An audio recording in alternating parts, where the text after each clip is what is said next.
pense que c'est un des albums les plus difficiles que j'ai jamais enregistré. Pour plusieurs raisons. La première, c'est que ça fait plus de 20 ans que j'ai plus enregistré un album constitué de compositions qui ne sont pas de moi. Donc pour moi, ça a été une sorte de retour en arrière qui consistait à reprendre un travail que je n'avais pas fait depuis très longtemps, qui consiste à utiliser un corpus musical que je vais me réapproprier à ma façon, réarranger.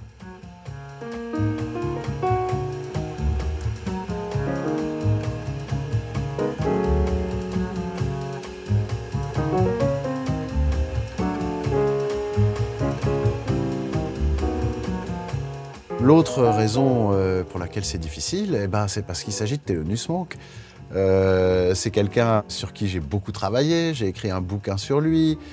Et le fait d'enfiler ses pantoufles dans ma musique est quelque chose d'extrêmement intimidant. Et puis est arrivée l'année 2017, qui est le centenaire de sa naissance. Donc je me suis un petit peu jeté à l'eau. Et pour moi, c'était vraiment difficile.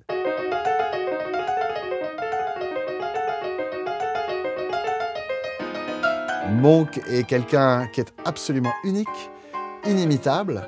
Quand on s'attaque à son répertoire, fournir quelque chose qui soit très cohérent avec sa musique, mais en la déplaçant ailleurs. Je n'essaie pas d'imiter son génie, j'essaie en toute modestie de voir dans son travail ce que je peux, moi, m'approprier et commenter à ma façon. Et je dois dire que pour ça, le format du trio était l'idéal.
On l'écoute?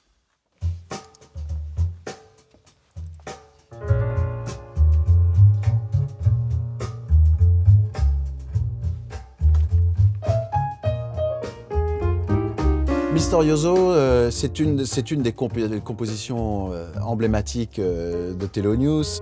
Et j'ai été chercher une idée extrêmement simple. J'ai récupéré une ligne de basse d'un album de Jimi Hendrix, de blues. Et je dois dire que j'étais très content de la superposition parce qu'en fait, elle racontait tout simplement une nouvelle histoire sur ce morceau qui était cohérente avec l'écriture du morceau lui-même.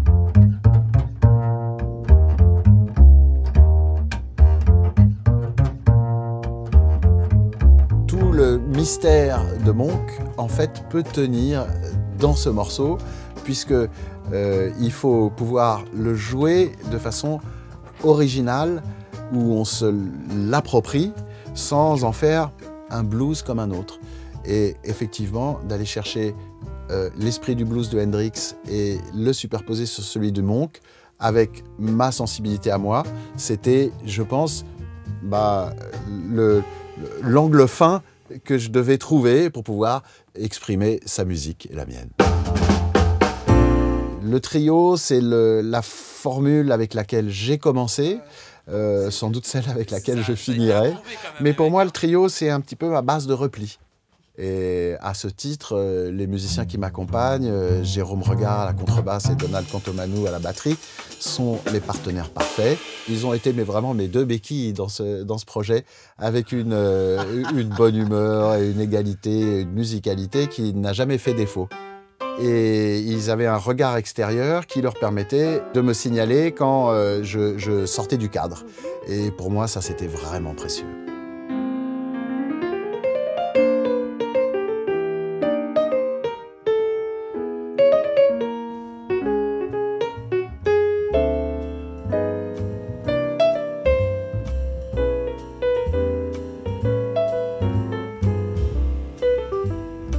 Je voulais vraiment enregistrer ce titre qui s'appelle Pannonica, qui est un thème que Monk a écrit pour la baronne Pannonica de Königswarter, qui a eu une très grande importance dans sa vie.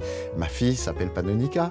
Et il aurait été absolument impensable que je fasse un disque des compositions de Monk et que je n'enregistre pas ce thème. J'étais un petit peu paralysé par ce morceau que je trouve absolument parfait en l'état.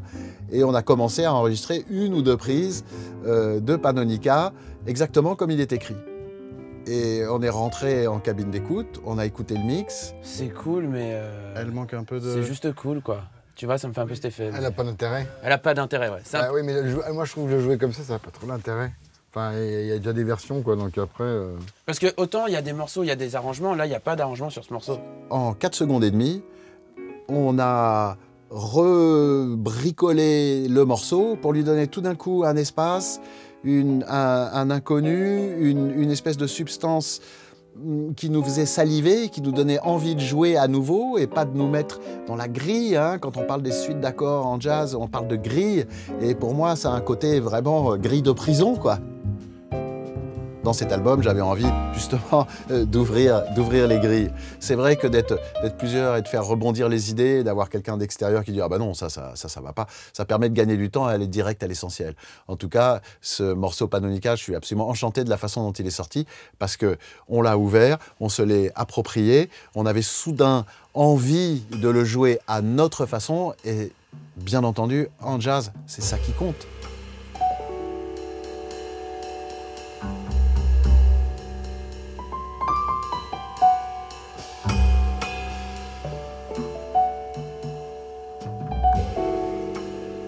Alors le piano, c'est mon plus vieil ennemi, hein. C'est également mon meilleur copain. Moi, je fais partie des gens à qui le piano donne du mal, et Monk, il fait partie des gens qui donnent du mal au piano, quoi.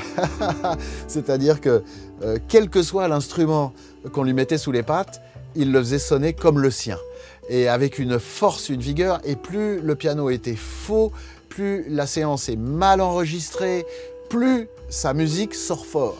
Et ça, c'est une leçon extraordinaire qu'il a travaillé toute sa vie avec une technique très particulière. C'est-à-dire que lui, dès qu'il va poser ses mains sur un piano, ça va sonner comme lui, quelle que soit la marque du piano. Et Monk, d'une seule note, ping! il fait sonner ça comme juste lui sait le faire.